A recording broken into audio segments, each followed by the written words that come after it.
Et bonjour tout le monde. Aujourd'hui on se retrouve pour une petite vidéo sur mes Crématogaster scutellaris. Aujourd'hui ce sera une petite vidéo un peu suivie mais aussi changement de nid.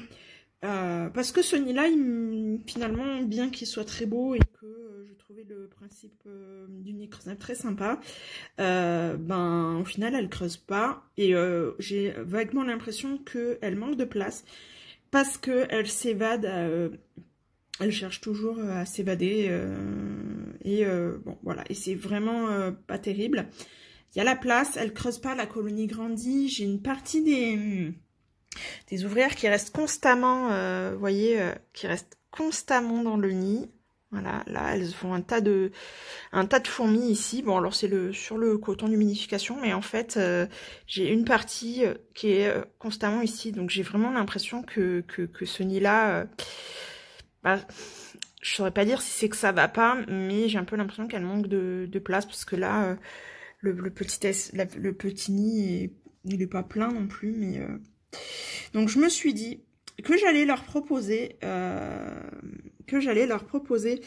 autre nid, que je vais raccorder à l'aire de chasse, et puis on verra bien ce que ça va donner. Donc voilà, donc là vous pouvez voir, hop, désolé, ça bouge...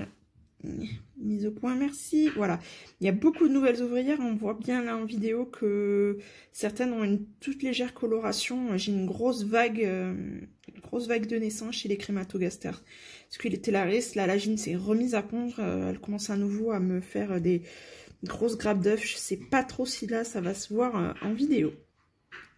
Donc je vais vous faire une vidéo un petit peu, vous montrer un petit peu à quoi ressemble le nouvel agencement pour ce transfert de nid. Et je vais vous filmer quelques séquences par la suite, voir un petit peu comment se passe ce transfert, un petit peu à quelle vitesse ça va, si elle l'accepte, si elle l'accepte pas. Voilà.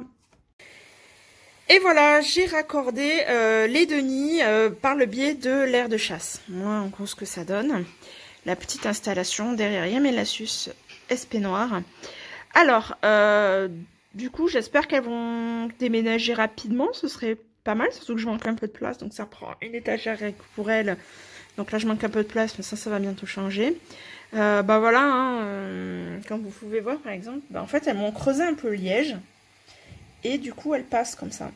Voilà, plutôt que d'aller creuser. Et donc, du coup, j'ai un... Bon, j'en ai pas beaucoup, mais j'en ai une ou deux qui sont mortes, qui se sont retrouvées coincées. Donc, c'est pour ça que je change. Elles creusent pas. Alors, du coup, est-ce que les ouvrières qui restent constamment dans l'heure de chasse, est-ce que c'est pour ça? Parce que j'ai pas l'impression, en fait, que... J'ai vraiment l'impression, enfin voilà, elles sont dans mon salon, donc je vois l'aire de chasse plusieurs fois par jour, et j'ai l'impression qu'elles retournent jamais dans le nid. Je sais pas pourquoi, on dirait qu'elles sont punies. Bref. Donc voilà, je vais vous parler un petit peu du nid.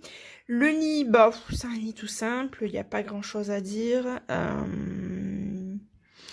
Les connaisseurs sauront d'où il vient. Du coup, pas de réserve d'eau, parce que c'est des Crématogaster scutellaris et qu'elles n'ont pas forcément besoin que le nid soit humidifié. Je vous ferai une prochaine vidéo sur les Crématogaster scutellaris quand elles auront décidé de changer de nid. Pour les forcer un petit peu, je vais essayer de faire en sorte que dans leur nid actuel, les conditions soient un petit peu... soient moins bonnes, et on va espérer que ça traîne pas trop. Voilà, voilà. Et puis si vous avez des conseils à me donner sur cette espèce, n'hésitez pas. N'hésitez pas, si vous le souhaitez, à vous abonner, à commenter, mettre un like, tout ça, tout ça. Bon, j'aime pas trop le dire, mais il paraît que de temps en temps, ça fait du bien de le rappeler. J'ai mon chat qui pète un câble, ça tombe bien, c'est la fin de la vidéo. Voilà, je vous laisse et je vous dis à très bientôt. Ciao!